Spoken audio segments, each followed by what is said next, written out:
Welcome to LYNK Community Interviews. I'm Annie, and today we've got someone who's turned ancient elements into modern business magic. From trading floors to AI frontiers, my guest is Joshua, founder of Tesca Elements, Ignis Stock Financials, and that's only scratching the surface. Joshua, I hear you started with a chart and a hunch. Take us back to that first second you thought, I can do this. So basically, I started in the finance world because I had like a good opportunity to manage some money for a project, and I was just asking my accountant person, "Hey, what we can do with this money?" You know, I heard about the stock market, I heard about different opportunities to manage the money, and what I found is that it's quite difficult for, let's say, any industry to go and join to the market. It's not so easy. And I found at that moment Bitcoin. That was my first encounter with the market, with Bitcoin, actually more or less 2013, 2014. Bitcoin? Wow. That takes me back to when everyone thought it was just nerd money. So 2013, you jumped in right as it was going from 200 to 20,000. Was that the scariest roller coaster of your life? Or the funnest? Did you buy your first coin with allowance? Or did you sell your Xbox to get in? I basically started trying to understand the markets, and at that point, Bitcoin was pumping. Right? That's a great question. Actually, at that moment, we just didn't stop earning.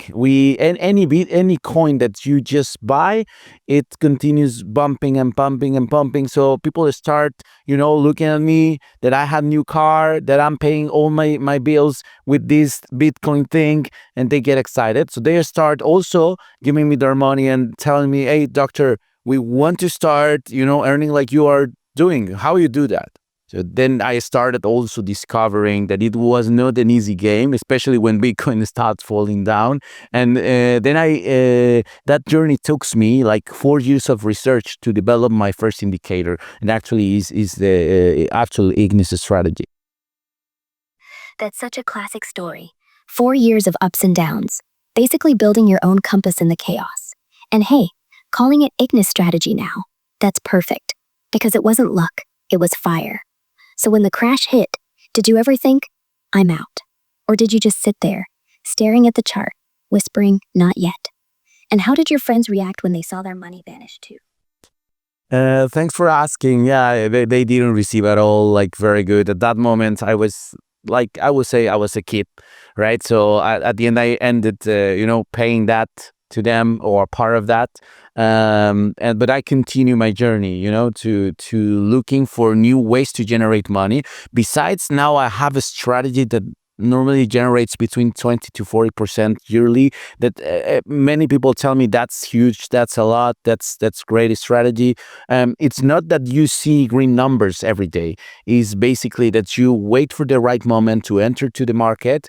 But I also wanted more, because if you are not managing around $50,000 or more, basically you can't survive just for trading, right? If you are managing $1 million portfolio upwards, it's not visible to only live by trading. Sorry. So yeah, so the strategy works. Right now we are managing a portfolio, but I wanted to go into a more active work, and that's why I also started with the startup world and AI people. So, when the crash hit and everyone around you was panicking, did you ever have that moment where you just locked yourself in a room with your laptop and said, screw it, I'm building my own path? Or did someone close to you actually say, hey, this is crazy, stop? Because honestly, most people would have quit. You didn't. The point here is what I call illusion of progress, right? And it happens with people, it happens with companies, that when you are making money, you may think that you are the one behind that zine, and it's not always like that. What I realized when I become expert after 4 years, after analyzing charts and after analyzing what happened through that moment, is that I realized that I wasn't generating that value that I think I was generating. I didn't have a strategy at all. I was just in a very good trend at Bitcoin. And the main thing is I didn't know why, but I was generating, right? And that was also when I finished my strategy, what makes me to explore other types of value generation. That's deep, Joshua. Illusion of progress. Yeah, it's like thinking you're driving the wave when really, the wave's just carrying you. So once you saw that, once you actually finished the Ignis strategy, everything changed, right? You weren't just guessing anymore. You had your own fire. So what was the first trade you made after that? Did it feel different? Like suddenly you weren't gambling. You were playing chess. Yeah, so basically what I was trying to do first is to stop losing money. That was the first goal. Stop losing money and try to maintain the account safe, but also don't lose any opportunity and try to look to the best chances that I could have without risking the full account. Because what happened also with some traders is that they have a lot of confidence or they have a lack of confidence. Whatever of these two scenarios happen, you will lose money. Why? Because if you have a lot of confidence that your strategy is the one, then you maybe put all the beef in that opportunity, and maybe it will not go where you think it will go, right? And what I think about this is better if it's a great opportunity, just take a part because I learned something from the markets. You always will have a second chance. So if you have that in mind, okay, just enter with 30%, with a 20% of your portfolio, 10% of your portfolio, and do a little profit. And if you are good, you will have a second and a third and a fourth opportunity. That's smart, Joshua. Treating it like a marathon instead of a sprint. I love that. You always get another shot, so no need to go all in like some cowboy. So basically, your Ignis strategy isn't about being the smartest guy in the room. It's about not being the dumbest. Because if you survive, you win. And I bet when people now ask you how you do it, you don't give them the holy grail. You just say, take small bites, stay calm, and don't get greedy. Is that fair? That's exactly my strategy. Yes. So I like this analogy of Mike Tyson, right? Fighting or Rocky Balboa fighting with a big guy, you know, and you can't win to the market because it's a big market. It's designed, and the mood of people also is designed for so you lose your money. So the only way that you can earn the money is that you wait for the last punch. So try to do a knockout at the last moment. And I think that's the patience to wait for that moment and wait for probabilities be on your side. That's basically the secret of any successful trader. Oh man, the Rocky analogy is spot on. The market's that giant rushing guy, right? You don't beat him by swinging wild.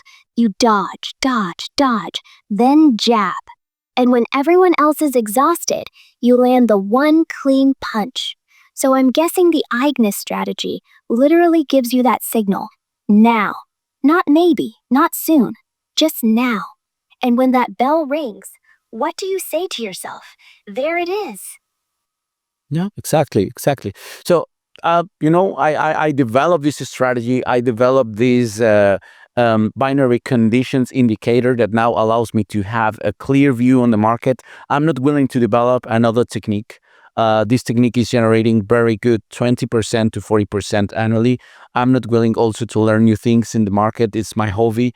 But yeah, I understand now the markets. I can navigate the markets, any type of markets.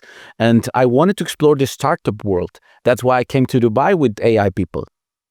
Yeah, from trading to startups. That's a bold leap, Joshua. But it makes sense.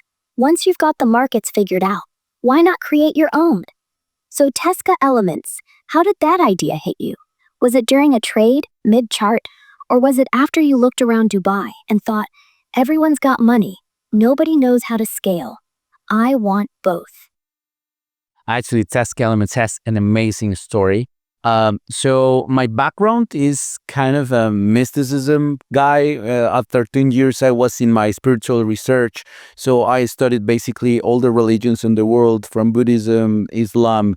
I end up with Judaism.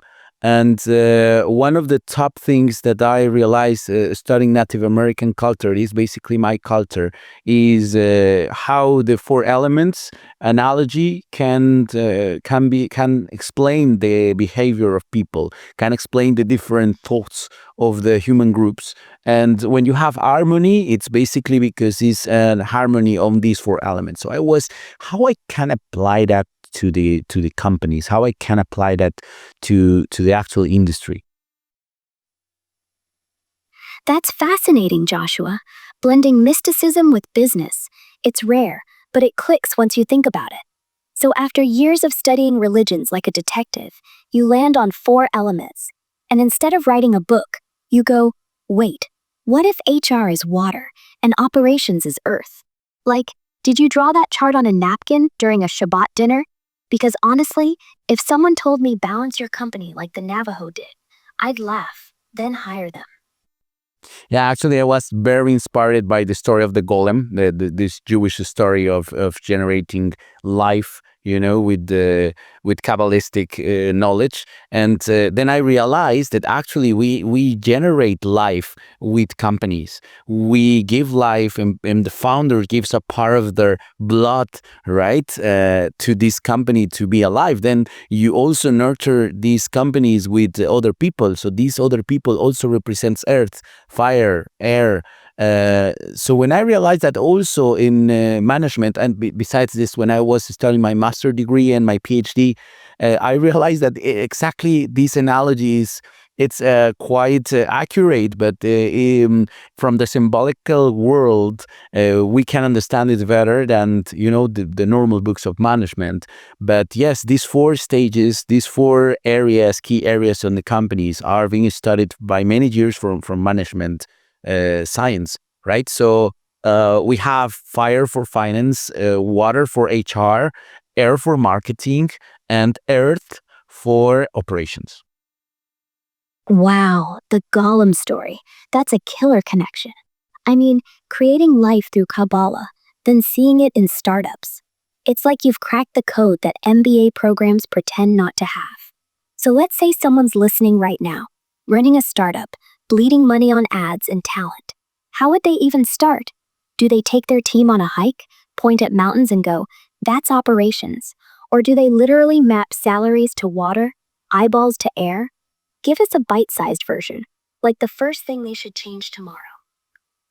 So I designed for each element a geometric figure that basically represents the way that you should manage the energy in that department. And by energy, I mean the main focus, right? So I created different departments and different goals that that element should have. For example, in the case of finance, you should have a department that is managing profitability, but also you need an accounting department, and also you need a compliance department, right? So these three departments are the key areas to manage success into the financial world. And also you have, for example, in the air element in marketing, you have marketing intelligence, you have marketing strategies, you have communication production inside communication department, you have data distribution, and you have also commercial part and community management. So all of these, if you put it into a figure, a geometrical figure, then can help you to understand better what are you missing, why you're not selling, what you need to work in. That's brilliant, honestly. Like giving each department its own personality and shape so you can spot the weak spot at a glance. I mean, who wouldn't want to see, oh, my marketing's missing a corner instead of spreadsheet says low ROI? So, real quick, if I'm a founder and I draw your finance triangle right now, what goes in the middle? Is it the founder themselves or some kind of balancing force? Because I bet if you ignore that spot, everything burns. In the middle is the CFO, in the middle is the COO, in the case of Earth Element, in the case of Fire is the CFO, basically financial development, right? This person that should manage their areas, their key areas on Fire, means that the person is managing that accountability, is achieving their job, that is having the full map of operations in the company, and that every single dollar that moves in that company is being accounted, right? And then you have profitability, that this person is looking for opportunities, opportunity research, right? Looking for new ways to manage the money, because when money comes, there's a problem like to get the money, but when you have it, then the problem is not to lose it, right? Not to lose it. And then you have compliance, because compliance in taxes, compliance with the budgets, right? You need to have everything in order to make that energy of Fire flow correctly to the full company, because all the departments depends on that. It's like the CFO is the ultimate firekeeper, making sure the flame warms everyone instead of scorching the house down. I love how you're not talking bottom line. You're talking oxygen, survival, ritual. So, if fire goes out, nobody eats. If earth goes out, operations, nothing ships. So tell me, Joshua, have you ever walked into a company and said, your triangle's broken, your circle's squashed, and they just stared? And then 3 months later, they're calling you rabbi? Thanks for asking that. Actually, like all this system was kept inside of our consultancy firm. We developed the way to go to government, to go to some companies and start working from inside, not explaining them the elements, but the people inside the company knows the elements and can give a quick diagnosis of what is happening on the company. But yeah, it doesn't work actually like we transmit with the elements, but this is more an internal thing. Besides this, now that I'm in Dubai and actually managing AI people and managing Ignis Stock Financials, right now I'm opening a bit more, because we are proposing now to get a certified culture, because what we agree is that every single company is looking for organic scalability, and this is not achievable without the culture. And that's basically what we have been discussing just a moment ago. The symbolic world is the culture inside that company. The logo, the values, the people, the colors of that company, all of that creates a culture. And I think that the best thing that Tasca manage from inside is transmit the right culture. Ah, so the elements stay in the background, like a secret sauce. I love that. People think you're just fixing spreadsheets, but really, you're fixing souls. And now, opening it up in Dubai. That makes total sense. This city runs on oil money and dreams. Of course you come here to sell certified culture. So what does a certified culture look like from outside? Do they get a little badge? A geometric sticker for the wall? And be honest, do CEOs actually care about symbolism, or do they just want to say, we're certified, so investors chill out? That's something very important to say. So yeah, the answer is that the symbolic world is there. The symbolic world can't be avoided, because it's the way that you can transmit better to others, to your providers inside your company, the culture that you transmit to your employees. So it's impossible to avoid. It's there. So and of course, the decisions of the CEO can't rely like 100% in an analogy or in symbolic things. But if you don't manage symbolic world, you can't align everyone, to be proactive. It's like you are buying a new tool, you pay a fee, you pay licenses, and no one is using that. Why? Because they don't have this inner fire that's telling them, I want to improve, I want to do something for this company that's paying me, right? And if people don't have that, your company will be broken in a matter of months, or you continue, paying to not lazy people but uninspired people. So that's why culture is very important. And I don't see that, at least here in Dubai, any company is managing that part, essentially in HR, besides we have the knowledge on compliance in finance, in operations, quality systems, technology. I think the lack of HR is huge in Middle East. Yeah, you're hitting on something real here in Dubai. Culture's the spark that keeps everything burning steady. Without it, companies here just fizzle. Speaking of sparks, let's shift to AI people. That's where Tesca really starts flexing. How do you actually get an AI to feel that inner fire? Like, is it code, or is it like teaching it to dream the way we dream? What I want to start with AI people talking about is that AI is not the normal innovation that the other innovations that we had before. When talking about the internet or talking about maybe the flights, right? The navigation, a phone, whatever it is, it's automation of language. So we never had that something similar since 5,000 years ago, since we created writing.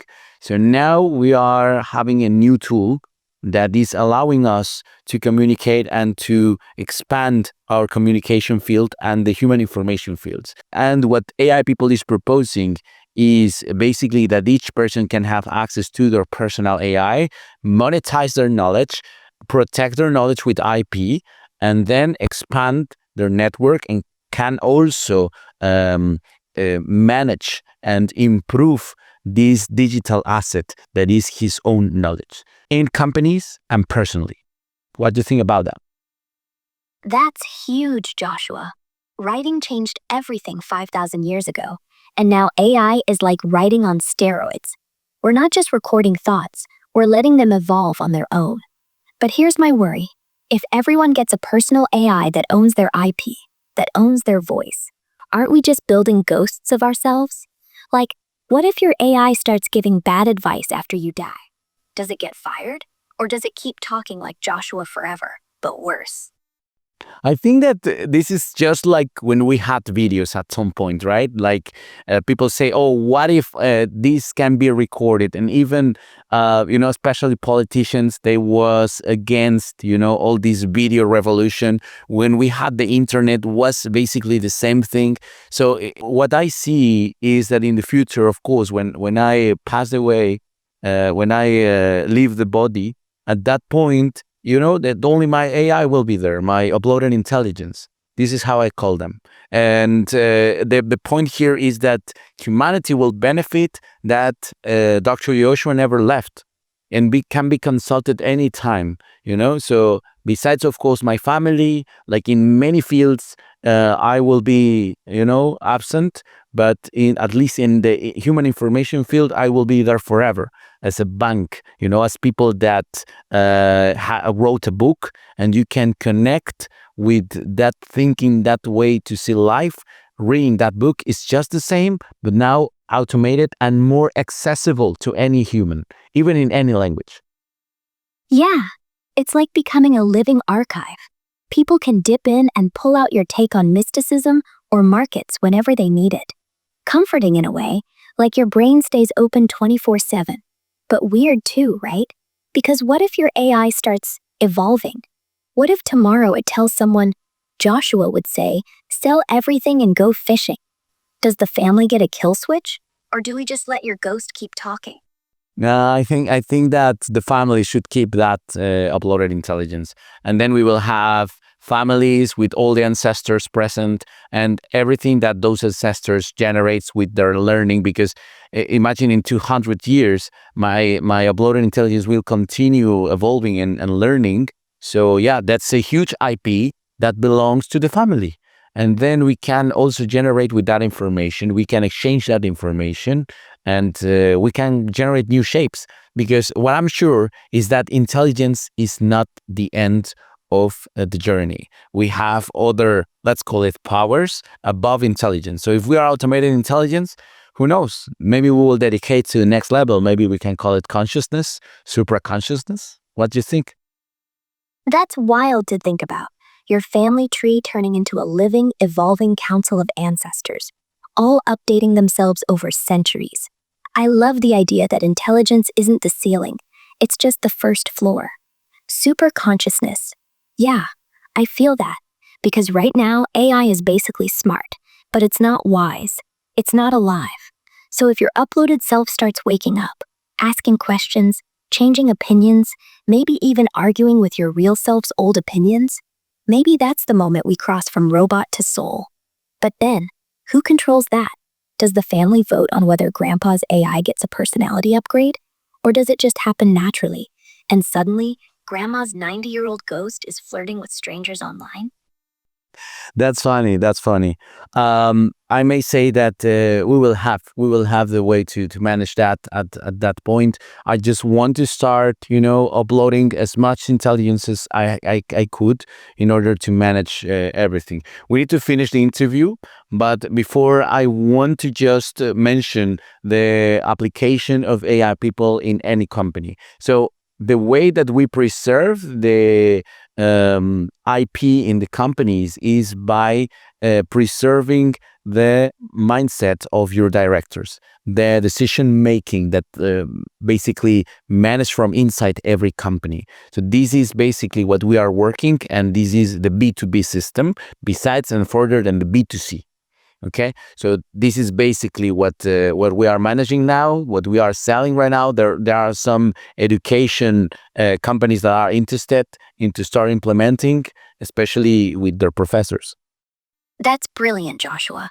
So instead of just saving sales data or processes, you're capturing how the leaders think, their gut calls, their late night paranoia, even their dumb jokes. That's the DNA no spreadsheet has. And professors? Of course. Why would a university let a genius retire when they can freeze him at his sharpest? So, last question before we wrap. In 5 years, do you see every company running on AI clones of their founders? Like test consulting, but it's not a person walking it. It's you, vectorized, drinking virtual coffee at 3 a.m., telling them their triangle is broken. Or do we still need flesh to feel fear? Thanks for all the summary.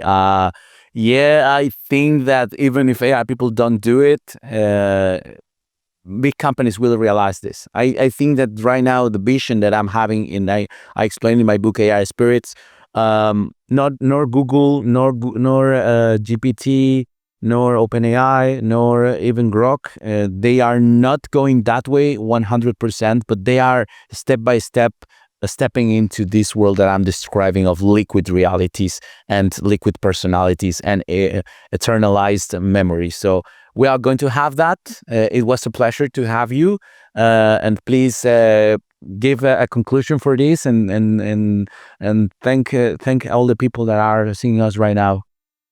That's such a powerful wrap up, Joshua. Your vision of AI as eternal memories, liquid personalities, it's not just tech, it's immortality on demand. And yeah, OpenAI and Grok might be racing, but you're the one drawing the map. They're still figuring out the roads. So, to everyone watching on LYNK Community, thanks for hanging with us today. If you're a founder, a trader, a mystic, or just someone who wants to beat the market or death, just remember, everything starts with fire, and Joshua showed us how to keep it burning clean. Thanks, Joshua. And hey, if AI people really works, maybe I'll interview you again. In 10 years. Same voice, new brain. Bye, everyone.